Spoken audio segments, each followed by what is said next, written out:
Hello friends, ఈరోజు మా anniversary అనమాట. మాకు 13 ఇయర్స్ కంప్లీట్ అయ్యి 14 ఇయర్స్ పడ్డాయి అనమాట. సో నైట్ మా బాబు ఈ కేక్ తీసుకొచ్చిండు మా కోసం. చాలా చిన్నగా ముద్దుగా ఉంది, నాకైతే చాలా నచ్చింది. వాడు నాకు మా హస్బెండ్కి చెప్పకుండానే తీసుకొచ్చిండు అనమాట వాళ్ళ ఫ్రెండ్తో కలిసి. వాడి హెల్త్ అస్సలు బాగాలేదు, వాడికి టాన్సిల్స్ అయినాయి, కోల్డ్ ఫీవర్ అనమాట. అయినా వాడు మా గురించి వాడు పాకెట్ మనీతో తీసుకొచ్చిండు. సో ఆ గిఫ్ట్ మా కోసం చాలా అమూల్యమైనదన్నమాట. ఎందుకంటే మన పిల్లలు మనకు చూపించే లవ్వే మనకి కావాల్సిన నిజమైన ఆస్తి అన్నమాట. సో ఇక్కడ చూస్తున్నారు కదా, వాడు వాళ్ళ చెల్లి ఇద్దరు కలిసి మాకు ఈ కేక్ కట్ చేపిస్తున్నారు. ఇక మా పాపనైతే ఇక చూస్తున్నారు కదా, నేనే కట్ చేస్తా అని చెప్పి తనకి చాలా ఎక్సైట్మెంట్ అనమాట. ఇంకా తింటా అని చెప్పేసి కూడా అది కొంచెం కోడిలాగా ఉంది మమ్మీ అని చెప్పేసి డిఫరెంట్గా చూస్తుంది. అసలు వాడు దానికి కూడా కేక్ చూపించలేదు, లేకపోతే ఎప్పటి నుంచో ఫ్రిడ్జ్ దగ్గరనే తిరిగేది అది. వాడు ఎప్పుడు తెచ్చాడు, ఎప్పుడు ఫ్రిడ్జ్లో పెట్టాడు అసలు నేను చూడలేదు. అసలు నా విషయం కూడా చూస్తున్నారు కదా మీరు. నాకు కూడా కొంచెం చలి పెడుతుందని చెప్పేసి నేను ఒరిగి టీవీ చూస్తుండే. అసలు సడన్ కేక్ తీసే వరకు ఇక కొంచెం బట్టలు మార్చుకొని రెడీ అయ్యేంత టైం లేదు. నైట్ 12కి ఏం రెడీ అవుతాం అయినా కానీ. ఇక నెక్స్ట్ డే అయితే కొంచెం మా హస్బెండ్ మాకు ఏంటంటే మామూలుగా మా బస్తీలో అమ్మవారి టెంపుల్ ఉంది, అక్కడికి వెళ్ళి మేము అర్చన చేయించుకున్నాం అనమాట. దాని తర్వాత నైట్ డిన్నర్కి బయటికి వెళ్ళామన్నమాట మేము. సో మేము అనుకున్నాం యాక్చువల్లీ కొంచెం ఎక్కడైనా బయట కొంచెం లాంగ్గా ఎక్కడికైనా టెంపుల్కి వెళ్తామని చెప్పేసి. కానీ ఇప్పుడు మా దగ్గర అంటే అంత దూరం వెళ్ళాలంటే 4-వీలర్ అలాంటిది అవైలబుల్ లేదు. నెక్స్ట్ ఏంటంటే మళ్ళీ అంత దూరం ట్రావెల్ మా హస్బెండ్కి కూడా సెట్ కాదు. ఇంకా మా పిల్లలకు కూడా కోల్డ్ ఫీవర్ ఉందన్నమాట మా బాబుకి. మళ్ళీ ఎందుకులే అనవసరంగా అక్కడ గాలికి దానికి ఎక్కువ అవుతుందేమో ఫీవర్ అని చెప్పేసి ఎక్కడికి వెళ్ళలేదు. ఈ డ్రెస్ చూస్తున్నారు కదా ఫ్రెండ్స్, ఇది నా కోసం మా హస్బెండ్ బ్రైడల్ లెహంగా నాకు గిఫ్ట్ చేసిండనమాట. యాక్చువల్లీ నాకు ఎప్పటి నుంచో ఇలాంటి లెహంగా వేసుకోవాలని చెప్పి నా కోరిక ఉండే అనమాట ఫ్రెండ్స్. యాక్చువల్లీ మ్యారేజ్లో నేను వేసుకుందామని చెప్పి మా డాడీకి అనేదాన్ని. మా డాడీ ఏమో మన దాంట్లో వేసుకోరు బెట, పట్టు లంగా జాకెట్ వేసుకోవాలి, పట్టు చీరనే కట్టుకోవాలని చెప్పేసి అనేవాడు. ఇక దాని తర్వాత రిసెప్షన్ అయితే మా అత్తగారి ఇంట్లో మాకు చెయ్యలేదన్నమాట. ఇక దాని తర్వాత అట్లీస్ట్ రిసెప్షన్ కన్నా వేసుకుందాం అనుకుంటే మా బాబు ఫస్ట్ బర్త్డేకి, పాప ఫస్ట్ బర్త్డేకి కూడా కొన్ని కారణాల వైజ్గా నేను వేసుకోలేకపోయినాను అనమాట. ఇక ఒక్కసారి మ్యారేజ్ అయిన కొత్తలో ఎప్పుడో అన్నా మా హస్బెండ్కి, నాకు బ్రైడల్ లెహంగా వేసుకోవడం నా కోరిక ఉంది అని చెప్పి. ఇంకా మళ్ళీ ఎప్పుడు చెప్పలేదు. కానీ అది మాత్రం ఆయన గుర్తుంచుకొని నాకు ఈ 13th యానివర్సరీకి మాత్రం ఇది గిఫ్ట్ ఇచ్చిండనమాట. గిఫ్ట్ ఇచ్చి ఆయన అనుకోకుండా తీసుకొచ్చిండు. ఆయన ఫేవరెట్ కలర్ అంట ఇది. సో లైట్ కలర్స్ నీ మీద బాగుంటాయి అని చెప్పేసి ఆయన తెచ్చిండు. ఇక నేను వేసుకున్నాను. అనుకోకుండా ఫిట్టింగ్ ఇట్ అన్నీ పర్ఫెక్ట్ వచ్చినాయి అనమాట. నాకు ఏది ఇబ్బంది కాలేదు.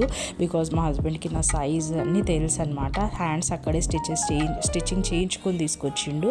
ఆ స్లీవ్లెస్ ఉండేనంట. సో నా హ్యాండ్స్ సైజ్ కూడా ఆయనకు తెలుసు అంటే గ్రేట్ అనిపించింది. ఇక ఈవినింగ్ చూస్తున్నారు కదా, మా మమ్మీ డాడీని కూడా మాతో పాటు తీసుకెళ్ళినాము. ఎందుకంటే ఎంతైనా మనం పేరెంట్స్కి ప్రిఫరెన్స్ ఇవ్వాలి కదా. సో అట్లా అని చెప్పేసి మమ్మీ డాడీని కూడా ఇంట తీసుకెళ్ళినాము. ఇక మా డాడీ అయితే నాకు ఆ లెహంగాలో మమ్మీ డాడీ చూసి షాక్ అయిపోయినారు. నువ్వు చాలా మంచిగా కనిపిస్తున్నావు అని చెప్పి. అక్కడ రెస్టారెంట్లో కూడా అందరూ ఒక తీరుగా చూస్తే నాకే చాలా షైగా అనిపించింది. ఇక్కడ అంటే మా ఫాదర్ దృష్టిలో నేను ఒక ప్రిన్సెస్లా ఫీల్ అయినా, మా హస్బెండ్ దృష్టిలో ఒక క్వీన్లా ఫీల్ అయినా. ఎందుకంటే వీళ్ళిద్దరు నిజంగానే నాకు చాలా కాంప్రమైజ్ చేసిండు, చాలా సపోర్ట్ చేసిండు. ఇంకొకటి లేదు చాలా బాగున్నావు అంటే బాగుందా, వద్దు బాగాలేదు కదా, కొంచెం టాప్ పైన ఉంది కదా, వద్దు అంటే మా హస్బెండ్ ఉండి ఏమవుతుంది అందరు వేసుకుంటే నువ్వెందుకు వేసుకో, నేనే చెప్తున్నా వేసుకో అని చెప్పే వరకు కొంచెం కాన్ఫిడెంట్గా అనిపించింది. నెక్స్ట్ ఇక్కడైతే చూస్తున్నారు కదా, మేము starter chicken hot and sour soup తీసుకున్నాం అనమాట. ఏంటంటే అందరికీ కోల్డ్, దగ్గు, జలుబు ఉంది. So chicken hot and sour తీసుకుంటే అలా కొంచెం మిరియాలు కానీ, జింజర్ గార్లిక్ కానీ కొంచెం ఘాటుగా ఉంటుందని చెప్పి, గొంతు సాఫ్ అవుతుందని చెప్పి తీసుకున్నాము. అది తాగినాము మేము. 3/6 చేసాము దాన్ని మేము. దాని తర్వాత చికెన్ తందూరి కబాబ్స్ అంటారు, అవి లెగ్ పీస్ లాగా అవి తీసుకున్నాము. అవి కొంచెం తింటున్నాము. అప్పటికి ఇది వచ్చేసింది, బిర్యానీ వచ్చేసింది. బిర్యానీ అయితే ఇక ఎప్పటికైనా మనము రెస్టారెంట్ వెళ్ళినామంటే బిర్యానీ తినక తప్పదు, అది కూడా ఈ వింటర్లో. సో అక్కడ మేము బిర్యానీ కూడా ట్రై చేసాము. మా పాప కొంచెం చికెన్ ప్రేమి అనమాట ఆమె. సో చికెన్ అని చాలా ఎక్సైటెడ్ అయిందనమాట తను. సో ఎక్సైటెడ్ ఎక్కువ ఉంటుంది, తినేది మాత్రం కొంచెమే ఉంటుంది. సో ఇక్కడ చూస్తున్నారు కదా, నేను సూప్ టేస్ట్ చేశాను. ఇక డిన్నర్ అయిపోయిన తర్వాత మళ్ళీ ఇంటికి వచ్చాము. మళ్ళీ ఇంటికి వచ్చి ఏం సపరేట్ కేక్ కట్ చేయలేదు మేము, బికాస్ మీకు తెలుసు కదా మా పాపకి ఎలాగో కేక్ పడదు. చాక్లెట్ కేక్ తీసుకుంటాము, మళ్ళీ దగ్గు ఆల్రెడీ లైట్గా ఉంది మా హస్బెండ్కి కూడా. మా బాబుకి అయితే టాన్సిల్స్ అయినాయి, మా పాపకి మోషన్స్ పెడతాయి, నాకు షుగర్ ఉంది. సో ఎందుకులే అని చెప్పేసి ఇంట్లో స్వీట్ తెచ్చుకున్నాము. అంటే స్వీట్ అంటే కూడా ఏంది, కలాకండ్ కానీ కొంచెం రస్మలై అలాంటివి తెచ్చుకొని నేను తినలేదు, వాళ్ళు మాత్రం తిన్నారు, ఎందుకంటే అది వాళ్ళకి సెట్ అవుతుంది కాబట్టి. ఇక నెక్స్ట్ అంతే, మేమైతే ఇంతే ఎంజాయ్ చేసాము.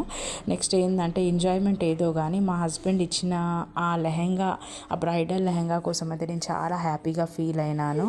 ఏంటంటే మరి గుర్తుపెట్టుకొని 13 ఇయర్స్ దాకా అదే మాట గుర్తుపెట్టుకొని అంటే ఇది ఒక్కటే కాదు, నువ్వు చెప్పిన ప్రతి కోరిక అని ప్రతి కళ నాకు అన్నీ గుర్తుకున్నాయి. పక్కా నేనున్నంత వరకు అయితే అవి కంప్లీట్ చేయడానికి పక్కా ట్రై చేస్తా అని చెప్పారు. సో నిజంగా ఒక ట్రూ లవ్ మనకు ఒక మనిషి దగ్గరికి దొరుకుతుందంటే ఆ విషయంలో నేను చాలా అదృష్టమైన దాన్ని. మా హస్బెండ్ నాకు ఇంత మంచిగా దొరికిండు. నాకు యానివర్సరీ గిఫ్ట్ బంగారం కానీ, బ్రైడల్ లెహెంగా కానీ, ఒక ఓన్ హౌస్, కార్ అలాంటివి నాకు ఏమొద్దు అని నేను ఆయనకు కూడా చెప్పాను. అది వచ్చింది అంటే మా లక్, అదైతే మేము కష్టపడితే వస్తుంది. కానీ ఆ లవ్ ఉంది కదా ఆయనది, అదే నాకు నిజమైన ఆస్తి అనమాట. సో నిజంగా ఆ విషయంలో అయితే నేను చాలా లక్కీ.